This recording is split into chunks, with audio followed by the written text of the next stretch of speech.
wow, this actually worked. I'm a bit, askew at the moment.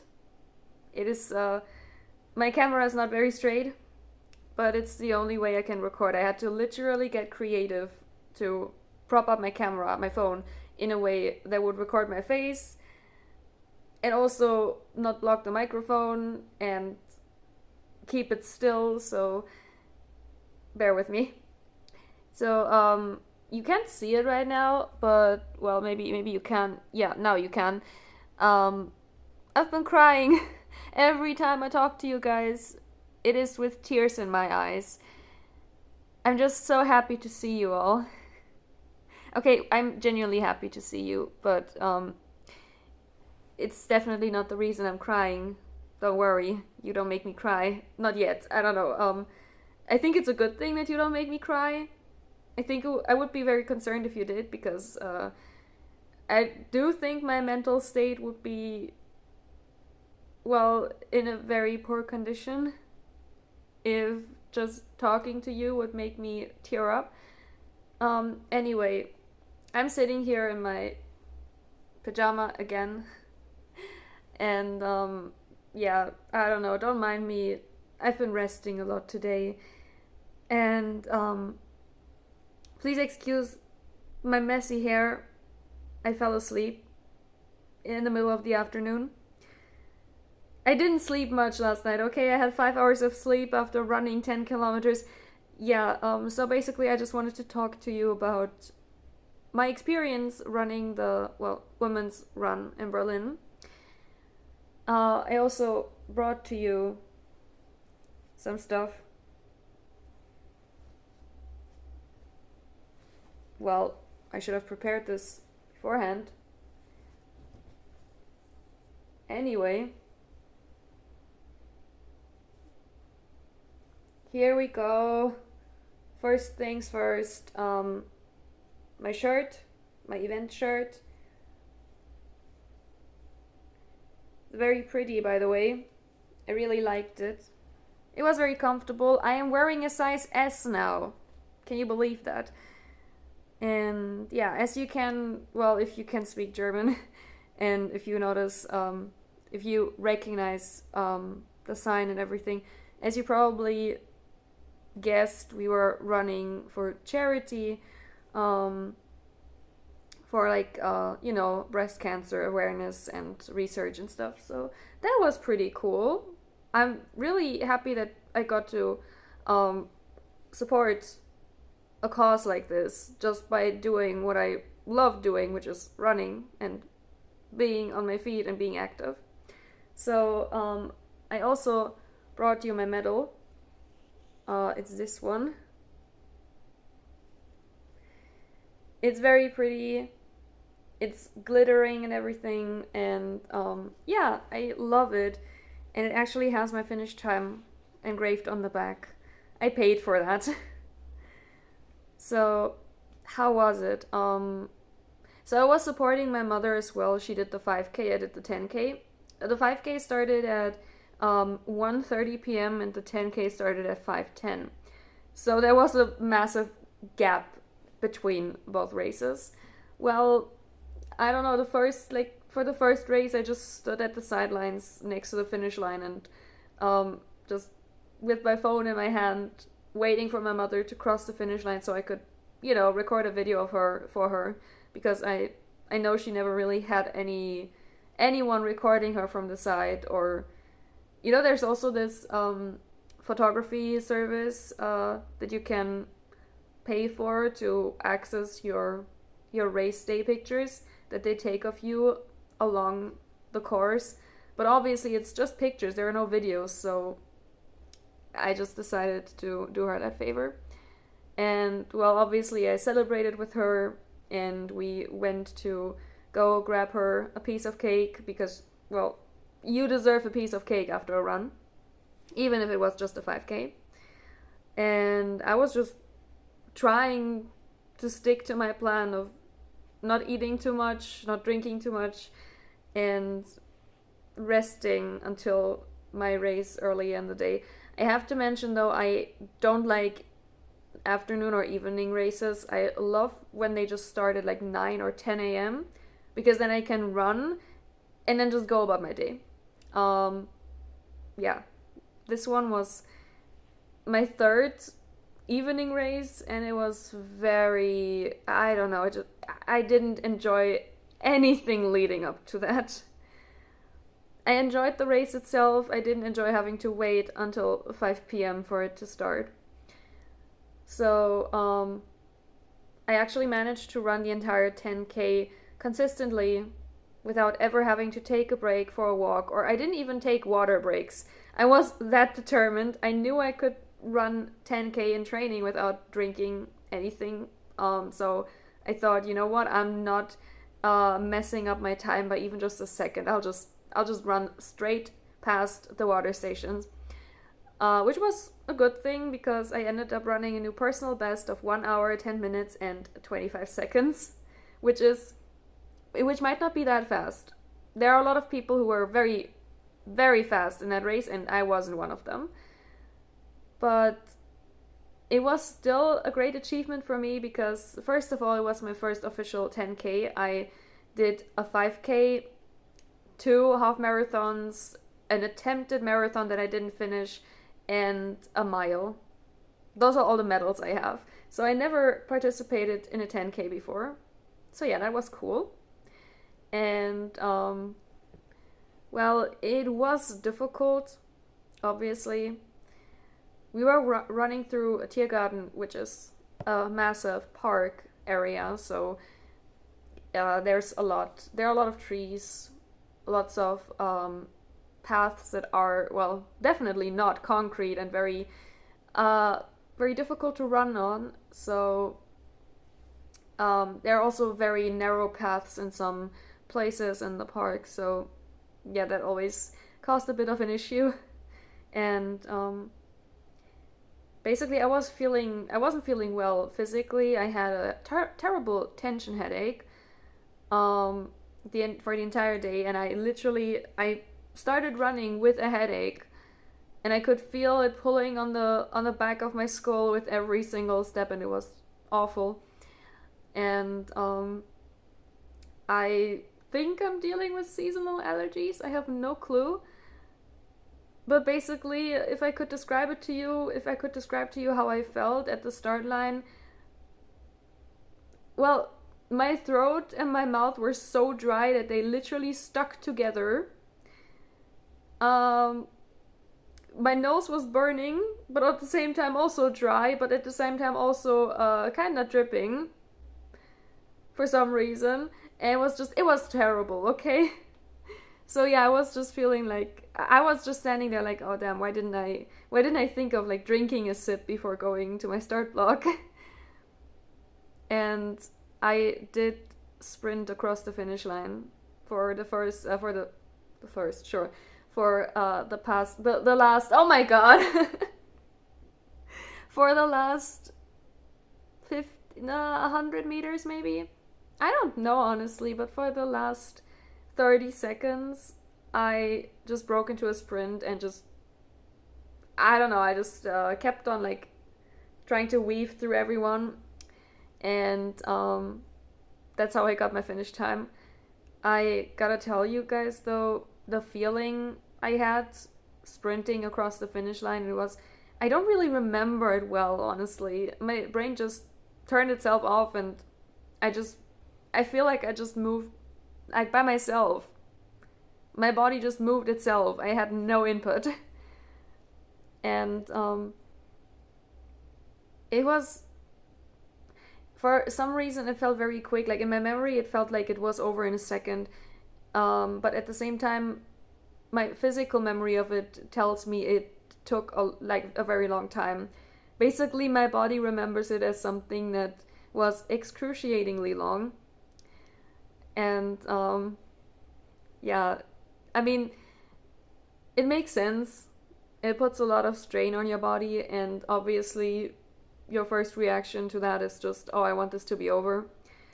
Which I did, by the way. I wanted it to be over, but I just couldn't get over my pride, so I had to keep sprinting until I crossed the finish line. I couldn't stop before that. So I'm very I'm very excited to see the photo they took of me on like I don't know, when I crossed the finish line on the last few meters towards the finish line. They did take photos of me, I'm pretty sure of it, and I'm really curious to see what I looked like. Probably like I was gasping for air and dying. The moment I crossed the finish line, I stopped running immediately and I was clutching my side and I looked like I don't even know, I looked like my late father. Actually, my father died at the beginning of the week. I looked like he often did. My father had a severe lung condition and trouble breathing, and it looked like he often did when he was out of breath, you know, desperately trying to breathe in and out. I definitely didn't look good, and honestly, physically, I felt like my body wanted to turn itself inside out. I don't know if you've ever had that feeling, if you ever exhausted yourself so much and, for example, did a very high speed sprint, at least for your typical running speed. Have you ever felt that sensation of trying to catch your breath and at the same time feeling like your stomach is pushing upwards? It was really, really nasty. But hey, it happened, I survived it, and now I'm here. I'm gonna have to go and buy properly fitted running shoes soon because I don't know if I can show my feet on camera, but basically, yeah. This is what my right foot looks like now. I had to tape a bunch of stuff to it because I had a huge blister that opened today and I do not have band-aids that large, so I just took some sports tape and taped a tissue to it. I definitely do need properly fitted shoes because I'm currently running in kids running shoes, which are not made for my body weight. And I also do need specifically like specially fitted shoes because my feet are just not like they're not the best. They don't have the best shape. They do not go well with most standard shoes on the market, I guess. So yeah, I'll see about that. And well, I just wanted to take a quick moment to talk about what it's like being an athlete and, well, being a non-professional athlete, obviously. But I think you guys know that. I think you guys know that that this is not my main career. Well, it is my main career, but I'm not making money off it. I'm not sponsored. I don't have I don't have a coach. I don't have anyone supporting me with this except for myself. I'm a self-made athlete. But I thought it would be nice to take a quick moment to talk about it and talk about the mental aspect of it, because I feel like being an athlete is the scariest yet the most thrilling part of my life. I don't think I would trade the fear of always thinking I'm gonna die from some random cardiac event paired with the thrill of standing in a starting block at a race for anything in the world. It is truly a passion of mine and I love it, and I love that I came back to it this year, and I'm not planning on stopping anytime soon. I'm still hoping to complete my marathon majors one day. I did get my star removed for Berlin because it was invalid. I was honest. I reached out to them and said, hey, I did not complete Berlin. Your system probably logged my star just because I crossed the finish line. I did not complete the entire marathon. So yeah, I gotta redo Berlin now. Anyway, it's an incredible journey.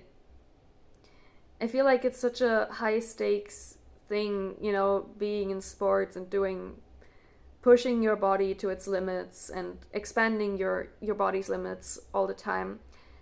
Well, it's incredibly rewarding. I mean, the adrenaline rush, the feeling of getting your medal put around your neck and just seeing it and taking pictures of yourself and just being proud of yourself and just enjoying the atmosphere. It is incredible. It's super rewarding, and I love it. That's why I love joining local races here, because there are such big events here in Berlin, and I just love the community spirit and everything. It's so nice. It's so nice. You get celebrated even if you don't make it onto the podium or anywhere near it. People cheer for you from the sidelines. People who never saw you and they're like, edit this together. Anyway, like people who never saw you before in their lives, they see you sprinting past them and they start cheering for no reason other than just being there to hype you up. There are kids along the course. I remember from my marathon attempt and my half marathon, from the Berlin half marathon I ran in 2024. I remember there were just little kids standing at the sides and just holding out their hands, wanting to have a high five. And I just ran past all of them, gave them high fives, and they were so happy about it. It just makes you feel like suddenly you are the center of attention. You don't need to be a celebrity. You don't need to be anyone of like, you don't need to have any following on social media. You don't have to make a name for yourself. You just have to be there, and it's really beautiful. However, the gruesome reality is that it takes a toll on your mental health, on your physical health. You have to structure basically your entire life around your training. There are so many instances where I thought, oh God, what am I going to do on this specific day? I have an appointment, for example, outside of the city. How am I going to fit this into my training schedule? So many times when I made appointments based on my training schedule, on days where I wouldn't have to run, so I could adjust my training to my appointments. So many thoughts have just so much like of my mind is occupied by how am I gonna handle this one thing. For example, I'm moving in a few weeks. How am I gonna handle moving to a new city, a new apartment, no furniture, no kitchen, nothing, and also keeping up my nutrition, keeping up my training. I literally decided on the apartment I'm gonna move into based on the fact that I had that I could map out a course for me to run on Google Maps. So there is just so much to think about constantly. You can't just say, oh, I'll go out with friends and have a pizza now, because, well, it's gonna mess up your stomach and you have to run tomorrow morning. You can't have pizza now. You can have it tomorrow afternoon or something after you're done with your training. And you have to make sure you get enough protein and everything. It's a lot, okay? It takes up so much of so much of your mind basically. And obviously there's always the everyone, I think everyone compares themselves to others. Even if they say they don't, even if they say they're happy with themselves. I'm feeling pretty well happy with the way I am right now. But I still end up comparing my results and looking at where I placed on the leaderboard. I still end up comparing myself to people I see on social media. And if I know, oh, this person runs too, I look at their profiles or something and check what are their times, how much do they train, how many races did they run. It's just, you always see people and think, oh, they're better than me. And it hurts especially hard if their primary career isn't even running and they're just doing it on the side as a hobby, because then you keep questioning yourself, why am I even doing this if so many people who just do this as a hobby for fun are better at it than I am, who devotes her entire life to that. I think that's true for any passion, any sport or any art. No matter what you do, if you see someone just casually doing something you love, you devote your time to, and they're better than you in your eyes, sorry, then it does something to you.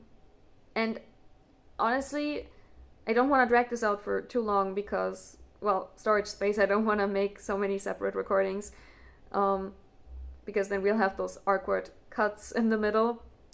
But honestly, I'm very excited to get my photos, because I know that all of those pictures, every time I smiled for the camera, well, I did say there would be a cut, right?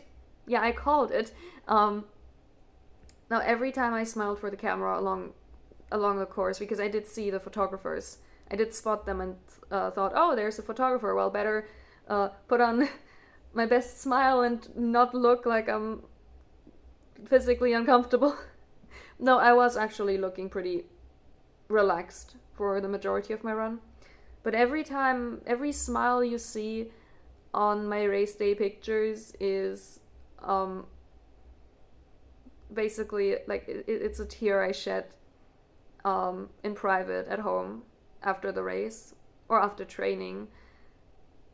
I went home last night and I felt great, obviously, but I came home and I was suddenly hyper aware of the fact that I'm alone and that if I feel anything amiss with my body, I would have nobody to turn to, and I don't trust myself to call an ambulance because I would think, oh no, it's probably not that bad, and then suddenly, I don't know, faint or something. So every momentary ache in my joints was like led me to think, oh, I might have overdid it this time. Every I don't know, like every little flutter in my chest made me think I damaged my heart for good. Now it's just so much.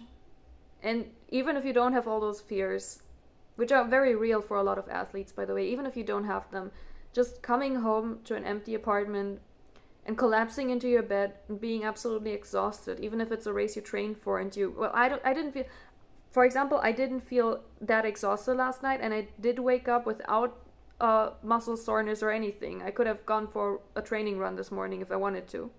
But still, coming home after such an eventful day and all this adrenaline and everything, it just leaves you in a very vulnerable state.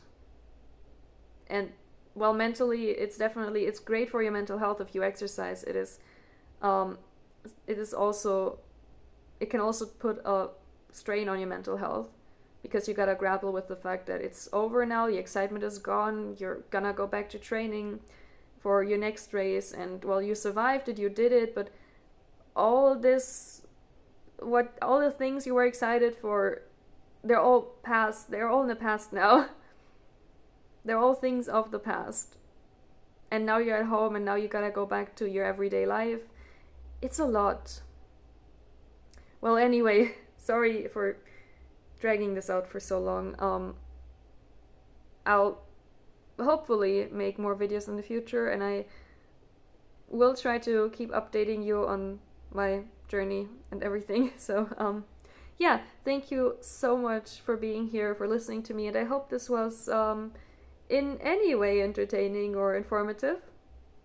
If you have any questions, drop them in the comments. I'm gonna be very excited to answer them, and even if you don't have any questions, just I don't know, if you want to leave a comment, if you have anything to say. I'm gonna go now because I do need to eat something.